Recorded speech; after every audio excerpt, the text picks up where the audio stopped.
नमस्कार, स्वागत है आपका इस खास कार्यक्रम में। मैं हूं आपके साथ अभिषेक भट्टाचार्य। आज बात छत्तीसगढ़ में हो रहे धुआंधार चुनावी प्रचार की। लोकसभा चुनाव की रणभेरी बज चुकी है और सभी पार्टियों के रणबांकुरे चुनावी मैदान में कमान संभाले हुए हैं और प्रत्याशी जी तोड़ मेहनत कर रहे हैं।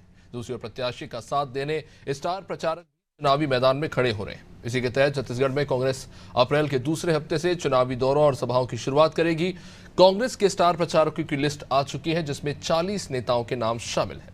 कांग्रेस के राष्ट्रीय अध्यक्ष मल्लिकार्जुन खड़गे, सोनिया गांधी, राहुल गांधी के साथ साथ प्रियंका गांधी से लेकर दीपक बैज, स्थानीय नेताओं में चरणदास महंत, भूपेश बघेल सहित अन्य कई नाम शामिल हैं। जल्द ही नेताओं का शेड्यूल भी जारी होगा और दौरे शुरू हो जाएंगे, जिसकी शुरुआत बस्तर से ही होगी। लेकिन दौरे पर सियासी शोर ना हो, ऐसा तो हो नहीं सकता। दरअसल भाजपा ने कांग्रेस के स्टार प्रचारकों की लिस्ट को लेकर यह कहा है कि कांग्रेस की स्थिति देखकर दुख होता है। जब ये स्टार प्रचारक छत्तीसगढ़ आएंगे तब इन्हें सुनने और भरोसा करने वाला कोई नहीं मिलेगा। बहरहाल इस बार कांग्रेस छत्तीसगढ़ जीतने की दिशा में पूरा जोर लगा रही है, लेकिन इस दमखम का कितना असर होता है, आज इसी मुद्दे पर चर्चा करेंगे। लेकिन एक नजर राजनीतिक प्रतिक्रियाओं पर।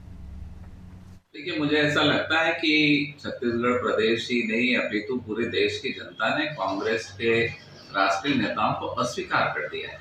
राहुल गांधी जी पूरे देश में पैदल भ्रमण किए, कभी न्याय यात्रा तो कभी भारत जोड़ो यात्रा, तो कभी नाम दिया भारत जोड़ो न्याय यात्रा, किसी भी प्रकार से नाम देकर कुछ भी गुमराह करने की कोशिश की, तो हर तरफ से जनता ने उन्हें नकार दिया। क्योंकि अभी अभी विधानसभा चुनाव हुए और कांग्रेस पार्टी को बुरी तरह से हार मिली है, क्योंकि उस समय भी पहले राहुल जी प्रियंका जी आते थे, जो कह के गए वो काम होते ही नहीं थे। तो निश्चित रूप से कांग्रेस ने अपना विश्वास खो दिया है। चाहे राहुल है चाहे प्रियंका है, मुझे लगता है उनके भाषण सुनने वाले लोग भी नहीं मिलेंगे। वो कुछ भी बोल दे, उसका फर्क नहीं पड़ने वाला है। 11 की 11 सीटें भाजपा जीतेगी। पहला चरण बस्तर में है, बस्तर से शुरुआत करेंगे। स्टार प्रचारक सूची जारी हो चुकी है।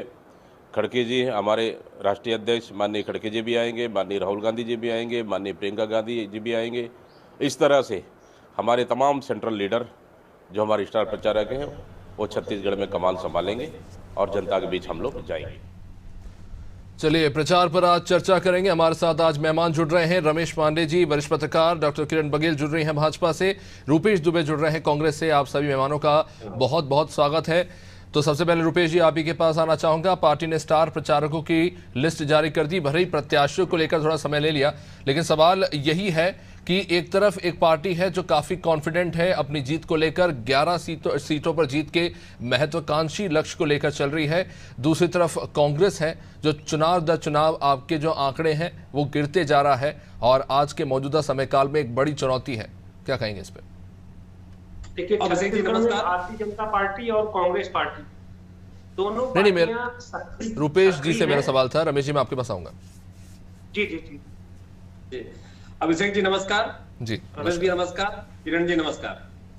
देखिए, छत्तीसगढ़ में जिस प्रकार से भाजपा सत्ता के मद में चूर होकर के गाहे बगाहे बयानबाजी कर रहे हैं, उनको आम जनता से कोई सरोकार नहीं है। और जिस प्रकार से छत्तीसगढ़ के चुनाव के परिप्रेक्ष्य में कांग्रेस ने स्टार प्रचारकों की सूची जारी की है, स्टार प्रचारकों की सूची के बारे में टिप्पणी करने का इनको अधिकार नहीं है। जब जब भी राहुल गांधी जी आए हैं, खड़गे जी आए हैं और प्रियंका गांधी जी आई हैं, तो कांग्रेस का शीर्ष नेतृत्व जब जब भी छत्तीसगढ़ में अपने 5 साल के जो कार्यकाल के दौरान आए, तो छत्तीसगढ़ की जनता को योजनाओं की सौगात मिली, जिससे छत्तीसगढ़ की ग्रामीण अर्थव्यवस्था मजबूत हुई, छत्तीसगढ़ के किसान खुशहाल हुए, ग्रामीण खुशहाल हुए, महतारी जो नारियां हैं उनको खुशहाली का संदेश के साथ साथ योजना फलीभूत हुई। और देखिए, अभी जिस प्रकार से 10 साल में भाजपा ने महंगाई बेरोजगारी दे करके महिलाओं के साथ छल किया है, और तो और छत्तीसगढ़ में 3 माह की जो कांग्रेस की भाजपा की सरकार है, उसने भी जिस प्रकार से मोदी की गारंटी की धज्जी उड़ाई है, यह इनका धरातल खिसका हुआ है। महतारी वंदन योजना का लाभ आम सभी महिलाओं को नहीं मिल रहा है, किसानों के साथ इन्होंने छल किया है। और सबसे महत्वपूर्ण रुपेश जी, मेरा एक सवाल है कि आपके पास बड़े चेहरे जरूर हैं, लेकिन जो मुद्दे आप उठा रहे हैं, क्या उससे जनता कनेक्ट हो पा रही है? क्या वो मुद्दे जनता उनसे रिलेट कर पा रही है? आप आरक्षण का, ओबीसी आरक्षण का मुद्दा उठाते हैं, आप ओल्ड पेंशन स्कीम का मुद्दा उठाते हैं, आपने तमाम दूसरे अन्य मुद्दे भी रखे जिनका आपने खुद ही अभी जिक्र किया, लेकिन सवाल यह कि स्टार प्रचारकों के नाम तो आ गए, लेकिन क्या इनसे जनता जुड़ पा रही है? क्योंकि मौजूदा स्थिति अगर हम देखें विधानसभा चुनाव में तो ऐसा लगता नजर नहीं आ रहा। अभिषेक जी, छत्तीसगढ़ की जनता भाजपा के भ्रम में आ गई है और उनके पक्ष में मतदान कर दी है। अभी देखिए जिस प्रकार सर यही बात जब आप जीतते थे तो बीजेपी कहती थी, मैं ये समझ नहीं पाता हूँ ये क्या भ्रम। आप भी तो सर आपकी तो मैग्नानिमस विक्ट्री थी 18 में, जो आप जीते हैं वो रिकॉर्ड विक्ट्री है छत्तीसगढ़ के इतिहास में कांग्रेस की जब से बनी है। अभिषेक जी देखिए, अब वो भ्रम बताते थे उसे, अब आप इसे भ्रम बता रहे हैं। देखिए इनके द्वारा शराबबंदी की बात की गई, आज शराब का दर इनके द्वारा किस प्रकार से बढ़ाया गया। छत्तीसगढ़ में जो किसानों के लिए, आम जनता के लिए, छत्तीसगढ़ में भूपेश बघेल जी के नेतृत्व वाली कांग्रेस सरकार ने जो रजिस्ट्री में स्टाम्प ड्यूटी के जो 30% जो छूट दी थी उसको इन्होंने बढ़ा दिया। ये बताएं कि किसानों को राज्य सरकार या केंद्र सरकार जो जमीन अधिग्रहण करती है उसका कितना लाभ मिल पाता है। ये निश्चित रूप से आम किसानों के साथ भाजपा अन्याय करती है और अब किसानों के आड़ में भाजपा अन्याय करके रजिस्ट्री की शुल्क बढ़ा दी है, दरें बढ़ा दी है, उसका खामियाजा भाजपा को चुनाव में भुगतना पड़ेगा। ठीक है, जवाब ले लेते हैं किरण जी से। किरण जी, जो उन्होंने कहा उस पर भी जवाब चाहिए, साथ ही साथ एक और चीज जोड़ना चाहूंगा, क्या छत्तीसगढ़ में स्थानीय नेता जो है जिनको भी आपने उम्मीदवार के तौर पर उतारा है, क्या वो पूरी तरह से केंद्रीय नेतृत्व पर भी निर्भर है? प्रधानमंत्री मोदी को ही चेहरा बनाकर लड़ रहे हैं? अपनी जो उन्होंने उनके 5 साल के कार्यकाल में जो आपने काम किए, क्या उनका जिक्र नहीं होना चाहिए?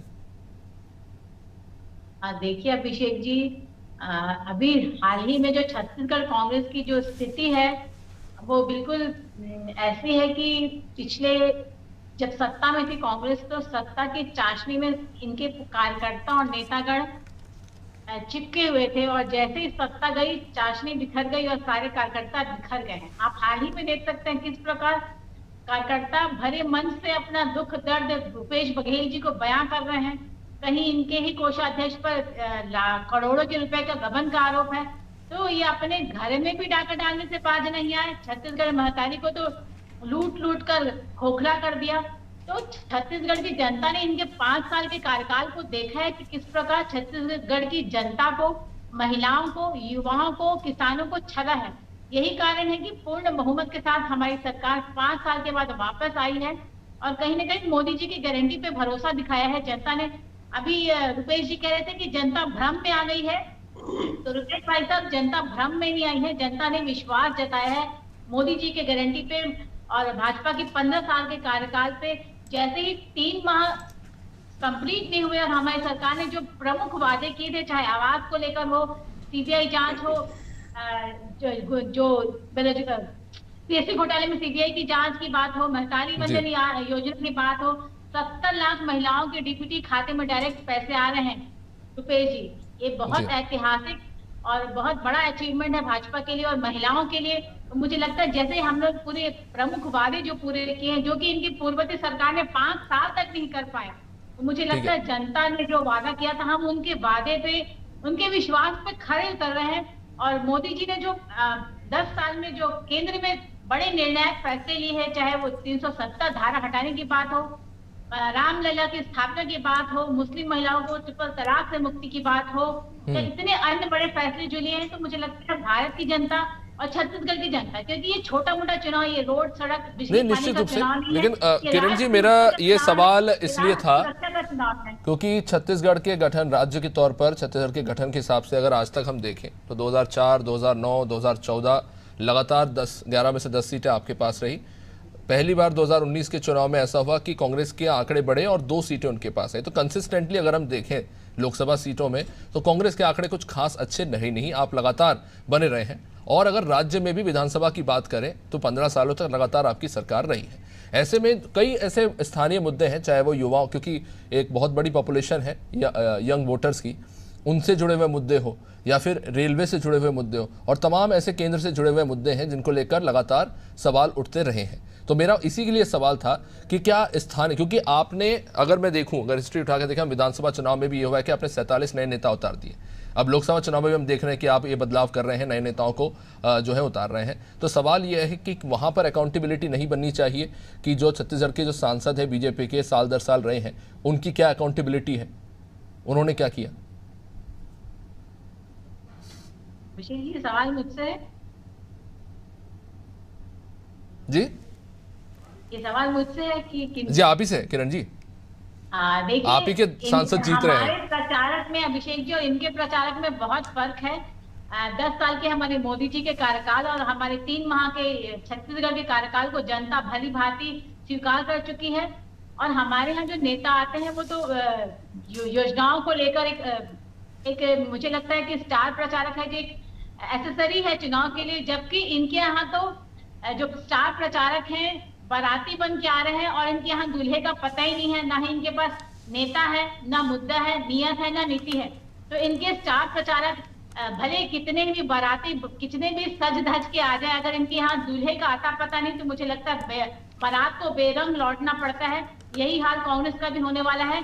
इनके पास नेता भी नहीं है, ना ही प्रधानमंत्री का चेहरा है, ना ही इनके इंडिया गठबंधन का कुछ आता पता है। तो मुझे लगता है ये जो स्टार प्रचारक बन के बाराती आ रहे हैं, मुझे लगता है कि औंधे मुंह गिरेंगे और चेहरा वापस लेके इनको वापस जाना पड़ेगा। ठीक, मैं रमेश जी के पास आना चाहूंगा। रमेश जी, क्योंकि इस चुनाव में हम देख रहे हैं कि एक बड़ी चुनौती कांग्रेस के सामने यह है कि बीजेपी के पास बड़े चेहरे हैं, एक बड़ा मोदी फैक्टर है, दूसरे जिन मुद्दों को कांग्रेस उठा रही है उसी के समानार्थी मुद्दे जो है बीजेपी भी उठा रही है, चाहे वो महिलाओं का मामला हो, चाहे युवाओं का मामला हो। ये तमाम मुद्दे जो है बीजेपी भी उठा रही है, कांग्रेस भी इन्हीं मुद्दों को लेकर आई है। जो महिलाओं को न्याय देने की बात हो रही है, युवाओं को, श्रमिकों को, किसानों को न्याय देने के जो 5 वादे किए गए, क्या कितना इम्पैक्ट नजर आ सकता है आने वाले लोकसभा चुनाव में कांग्रेस के नजरिए से देखें तो? देखिए, लोकसभा चुनाव में केंद्रीय मुद्दे ही ज्यादा प्रभावी रहते हैं, स्थानीय मुद्दों को महत्व कम मिलता है जी। पहले चरण का चुनाव बस्तर में है। बस्तर का जो प्रमुख मुद्दा है वो नक्सलवाद है और दूसरा है स्थानीय रोजगार। भारतीय जनता पार्टी जब विधानसभा का चुनाव लड़ रही थी उस समय कांग्रेस की ओर से नगरनाथ स्टील प्लांट का एक बहुत बड़ा मुद्दा उठाया गया था कि केंद्र सरकार उसको बेचने जा रही है। लेकिन केंद्र सरकार पर जो आरोप लगाए गए थे कि वो बेचने जा रही है नगरनाथ स्टील प्लांट को, वो विधानसभा चुनाव होने के 3 महीने का समय बीत गया है, लेकिन नगरनाथ प्लांट अभी तक न बिका, न उस तरह से कोई बातें सामने आई समाज में। तो एक तरह से अभी फिर लोकसभा के चुनाव में मेरे ख्याल से 8 अप्रैल को प्रधानमंत्री नरेंद्र मोदी जी का बस्तर दौरा होने जा रहा है। उसमें एक बार फिर नगरनाथ स्टील प्लांट का मुद्दा उठेगा, नक्सलवाद के खात्मे का मुद्दा उठेगा। ये पहले चरण के चुनाव का बहुत प्रमुख इशू है। दूसरा, जो दूसरे चरण और तीसरे चरण का चुनाव चल रहा है, उसमें कांग्रेस और भारतीय जनता पार्टी दोनों दलों की ओर से पूरे प्रयास किए जा रहे हैं। उनके उम्मीदवारों के द्वारा मतदाताओं को आकर्षित करने का काम किया जा रहा है। जो छत्तीसगढ़ का मुख्य मुद्दा है वो किसान और महिला। किसानों के मुद्दे पर भारतीय जनता पार्टी अभी तक प्लस नजर आ रही है और कांग्रेस चाहे जो आरोप लगाए। उसका कारण यह है कि भारतीय जनता पार्टी ने जो वादा किया था 2 साल के पुराने बोनस को देने का, वो उसने पूरा कर दिया है। जो धान खरीदी के अंतर की राशि देनी थी उसकी भी पहली किस्त उन लोगों ने दे दिया है और धान खरीदी का जो दाम तय था वो भी उन लोगों ने लगभग पूरा कर लिया है। तो एक तरह से ये एक प्लस इनके लिए बात है। दूसरी तरफ आप देखिए तो जो कांग्रेस की ओर से आरोप लगाए जा रहे हैं महतारी बंधन योजना को लेकर के, तो कांग्रेस उसमें इसलिए खरा नहीं उतरेगी कि कांग्रेस ने 500 रुपए देने का वादा भूपेश नहीं, जैसा कि आपने कहा रमेश जी, मैं आप ही की बात को दोहराता हूं, ये जो योजना ये तो अभी लाई गई है और जैसा कि आपने कहा कि लोकसभा चुनाव एक बड़ा कैंपस है, बड़े मुद्दे होते हैं और वो मुद्दे होते हैं जो साल दर साल चले आ रहे हैं। अभी आप ही ने जिनका जिक्र किया, तो मेरा वही कहना कि जो बड़े मुद्दे हैं जो समस्याएं लगातार बनी रही हैं, हर लोकसभा चुनाव में इनका जिक्र होता है, इनके नाम पर वोट लिया जाता है और फिर ये मुद्दे समस्या बने रहते हैं, इनका निदान निकलकर सामने नहीं आता। तो that is my very question कि कांग्रेस अगर कह रही है युवाओं का मुद्दा उठा रही है, किसानों का मुद्दा उठा रही है, तो ये मुद्दे साल दर साल बीजेपी उठाती रही है और उनको समर्थन मिलता रहा है। क्या जनता इस बार फिर से भरोसा जताएगी? देखिए, कांग्रेस अभी जो छत्तीसगढ़ के कैंडिडेट है वो लोग कोई बड़े मुद्दे नहीं उठा रहे हैं। वो ईवीएम का मुद्दा उठा रहे हैं, लोकतंत्र के चीरहरण का मुद्दा उठा रहे हैं, तानाशाही का मुद्दा उठा रहे हैं, ये सारी बातें कही जा रही हैं। अगर दूसरे तरफ आप भारतीय जनता पार्टी को देखिए तो रेल के दोहरीकरण का मुद्दा, स्टेशनों के सौंदर्यीकरण का मुद्दा, बिलासपुर रेलवे स्टेशन को नेशनल लेवल पे विकसित करने का मुद्दा, और जो कुछ यहाँ धार्मिक स्थल हैं उनके सौंदर्यीकरण का मुद्दा, ये सारे भारतीय जनता पार्टी के पक्ष में दिख रहे हैं और भारतीय जनता पार्टी उस पर लगातार काम भी कर रही है। तो भारतीय जनता पार्टी को मेरे ख्याल से पब्लिक का भरोसा जीतने में ज्यादा संभावना नजर आ रही है। चलिए ठीक है, इस पे एक कदम और आगे चलते हैं। रुपेश जी, मैं आपसे जानना चाहूंगा कि बीजेपी की सबसे बड़ी यूएसपी ये कहा जाती है कि संगठन स्तर पर बीजेपी काफ़ी ज़्यादा मजबूत नज़र आती है आज हिंदुस्तान में। और जब हम बात कर रहे हैं छत्तीसगढ़ की, तो सबसे ज़्यादा आदिवासी वोटर्स हैं। जो आप अपनी बात कह रहे हैं उन तक पहुंचाने के लिए संगठन की ताकत सबसे ज़्यादा ज़रूरी है। तो क्या कांग्रेस इसे एक चुनौती मानती है कि इस मामले में बीजेपी कांग्रेस से आगे है? अभिषेक जी, कांग्रेस का संगठन पहले भी मजबूत था, आज भी मजबूत है, कल भी मजबूत रहेगा। इनका देखिए जिस प्रकार से चुनाव होते हैं, अभी इनके प्रभारी अजय जामवाल जी आकर के राजनांदगांव संसदीय क्षेत्र में भूपेश बघेल जी के प्रत्याशी बनने के बाद जो अफरा तफरी का माहौल है, भाजपा के कार्यकर्ता हताश हैं, चुनाव में जाने के, आम जनता के बीच जाने की स्थिति में नहीं है, तो इनको संघर्ष करके समझाइश देना पड़ रहा है। एक तरह से डराया धमकाया जा रहा है कि यदि तुम पार्टी के लिए काम नहीं करोगे तो तुम्हारी राजनीति समाप्त हो जाएगी। इस प्रकार की धमकी चमकी देना निश्चित रूप से संगठनात्मक ढांचा कहीं नहीं होता, संगठन में कार्यकर्ता सर्वोपरि होता है। और कांग्रेस का प्रत्येक कार्यकर्ता ईमानदारी से, मजबूती से चुनावी समर में उतरेगा। जिस प्रकार से किरण जी बोल रही थी ना, 18 लाख जिस तरह के बयान भूपेश बघेल जी पर आरोप उन पर लगाए जा रहे हैं, उसको लेकर आप क्या कहेंगे? मनमुटाव की स्थिति तो आपकी पार्टी में भी है। देखिए, भूपेश बघेल जी सर्वमान्य नेता हैं और उसके बाद तो कहीं भी जिस प्रकार से राजनांदगांव संसदीय क्षेत्र में भूपेश बघेल जी को प्रत्याशी बनाया, राजनांदगांव संसदीय क्षेत्र में जितने हमारे कांग्रेस के दिग्गज नेता थे जो चुनाव लड़ने को इच्छुक थे, जिला संगठन ने भी भूपेश बघेल जी के नाम का प्रस्ताव पार्टी हाईकमान के समक्ष में रखा। उसके पीछे कारण क्या है सर, आप वो भी बताइए। 1989 से आज तक कांग्रेस वहां जीती नहीं है। देखिए, राजनांदगांव संसदीय क्षेत्र में भाजपा के जो 3 सांसद रहे उनकी निष्क्रियता का दंश झेल रही है। भूपेश बघेल जी ने 5 साल छत्तीसगढ़ में काम किया और भूपेश बघेल जी के नेतृत्व में जिस प्रकार से आपका राजनांदगांव संसदीय क्षेत्र की विकास की गाथा चुनाव जीतने के बाद रखी जाएगी। एक भी मधुसूदन यादव हो, अभिषेक सिंह हो, संतोष पांडे हो, एक भी केंद्रीय योजना बता दे कि उनके कार्यकाल में एक भी केंद्रीय योजना की सौगात राजनांदगांव की जनता को मिली हो। सामान्यतः जो योजनाएं फलीभूत होती हैं, और तो और राजनांदगांव संसदीय क्षेत्र के किसानों को मुआवजा भी नहीं मिला है। केंद्रीय योजनाएं राजनांदगांव किसानों के लिए दंश बन गया है, कलंक बन गया है। बस्तर के लिए क्या कहेंगे आप? बस्तर की 8 विधानसभा सीटों में से 6 बीजेपी ने जीती। आपके पास कोंटा और मैं एक नाम भूल रहा हूँ, दूसरी सीट जो आपने जीती है, 2 ही सीटों पर कांग्रेस को जीत मिली। कोंटा में भी जहां से लगातार जीतते हैं कवासी लखमा जो वहां के प्रत्याशी है, सिर्फ 2% का मार्जिन है। अभिषेक जी, स्थानीय परिस्थितियों में चुनाव होते हैं, बीजापुर निश्चित रूप से कहीं ना कहीं प्रत्याशियों की कोई चूक होगी या कहीं पार्टी रणनीति में कहीं चूक हुई होगी। और छत्तीसगढ़ में बस्तर क्षेत्र की जनता ने भाजपा को जनादेश दिया है, लेकिन उसके बाद देखिए कांग्रेस का पिछले 5 साल का कार्यकाल और भाजपा का पिछले 15 वर्ष का कार्यकाल और अभी 3 महीने का कार्यकाल, जिस प्रकार से नक्सली गतिविधियां अपना सुरसा मुंह फैला करके आम जनता को दहशत के माहौल में जीने को विवश कर दिया है, उससे भाजपा को सरकार आने के बाद और भाजपा के विधायक जीतने के बाद बस्तर की जनता अपने आप को ठगा सा महसूस कर रही है। दिन हो रात हो या भाजपा के नेता भी सुरक्षित नहीं है, ये भाजपा के 3 महीने के कार्यकाल में। ठीक है, मैं इस पर जवाब लूंगा। किरण जी, साथ ही साथ मैं एक चीज और इसमें जोड़ना चाहूंगा कि अगर छत्तीसगढ़ के इतिहास उठा के देखें तो संगठन स्तर पर उत्तर प्रदेश और मध्य प्रदेश की तुलना में कांग्रेस छत्तीसगढ़ में काफी ज्यादा सशक्त है।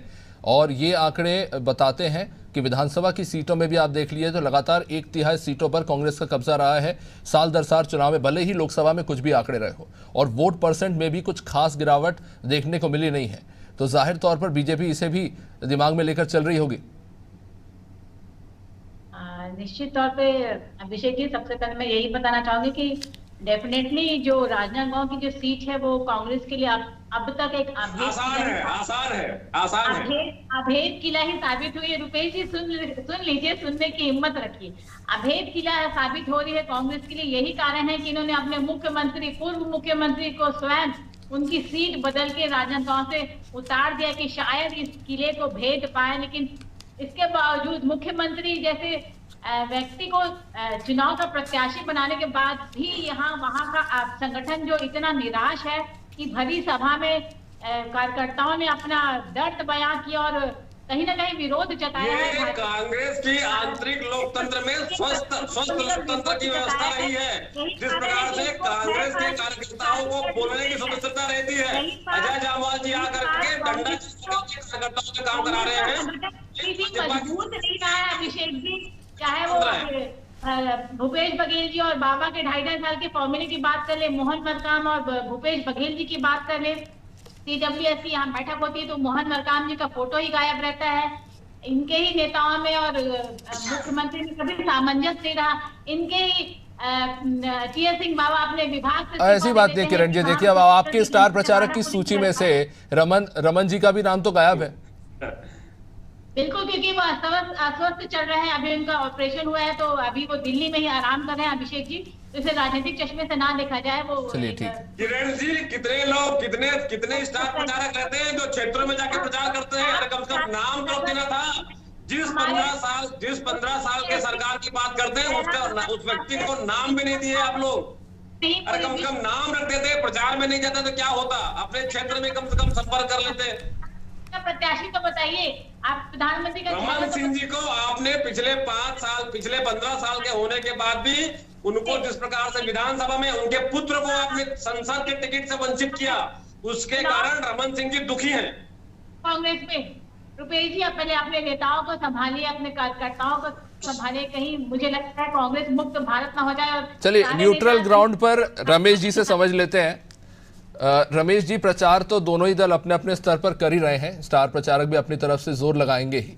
लेकिन एक सवाल जो उठता है, जैसा कि अभी पार्टी के अंदर किस तरह की स्थिति है बीजेपी और कांग्रेस में, ये भी एक बहुत महत्वपूर्ण पहलू है जो इस चुनाव पर प्रभाव डालेगा। कौन ज्यादा आगे दिखाई देता है? देखिए, पार्टी के अंदर जो भीतरघात होती है उसका असर तो निश्चित रूप से चुनाव पर पड़ता है। हालांकि मैं ये नहीं कहूंगा कि कांग्रेस में क्या हो रहा है, भारतीय जनता पार्टी में क्या हो रहा है, लेकिन दोनों दलों में जो कुछ भी हो रहा है वो बिल्कुल सार्वजनिक है और पब्लिक पूरी तरह से जान रही कि कांग्रेस में नेता और उनके कार्यकर्ता कहां कहां विरोधाभास से जूझ रहे हैं। भारतीय जनता पार्टी में भी ये सार्वजनिक है कि कहां पर गुटबाजी चल रही है, कहां कौन किसकी टांग खींच रहा है, कहां कैसा माहौल चल रहा है। ये तो चुनाव अब बिल्कुल सक्रिय भूमिका में है और चुनाव की प्रक्रिया शुरू हो गई है। क्या तो जनता ये जो डबल इंजन का बार बार नारा दिया जाता है, इससे अपने आप को रिलेट करती है, इससे कंफर्टेबल है? जी क्या चीज? जी, जो डबल इंजन का नारा बीजेपी देती है, क्या जनता इससे अपने आप को कंफर्टेबल महसूस करती है? उन्हें लगता है कि एक बेहतर समाधान हो सकता है? डबल इंजन का जो नारा बीजेपी की तरफ से दिया जाता है, क्या इसका इम्पैक्ट है? भारतीय जनता पार्टी का जो नारा दिया जा रहा है उसे तो लगभग अभी ये देखने को मिल रहा है कि पब्लिक कहीं न कहीं उसे स्वीकार करती नजर आ रही। जी चलिए, समय अब इजाजत दीजिए इस चर्चा को आगे बढ़ाने का। बहुत बहुत शुक्रिया आप सभी मेहमानों का इस चर्चा में जुड़ने के लिए। तो जाहिर तौर पर संगठन स्तर पर प्रचार तो चल ही रहा है, अब स्टार प्रचारक जोर लगाएंगे अपने अपने प्रत्याशियों के लिए। बस्तर में 19 अप्रैल से प्रथम चरण का मतदान है और यह महत्वाकांक्षी सीटों में से है। इसे लगातार बीजेपी जीतती रही और पहली बार 2019 के लोकसभा चुनाव में कांग्रेस ने इस सीट पर जीत दर्ज की। अब चुनौती है कांग्रेस के सामने कि इस सीट को कैसे बचाए रखें। वही बीजेपी एक बार फिर से अपने पुराने रिकॉर्ड को और बेहतर करने की कोशिश करी और इस बार 11 सीटों पर जीत के लक्ष्य को लेकर आगे बढ़ रही है। वही कांग्रेस अपनी सीट जो 2 सीटों पर जीत दर्ज की है उनको बरकरार रखने की निश्चित रूप से कोशिश करेगी। फिलहाल इस कार्यक्रम में इतना ही। देखते रहिए अनादि टीवी। नमस्कार।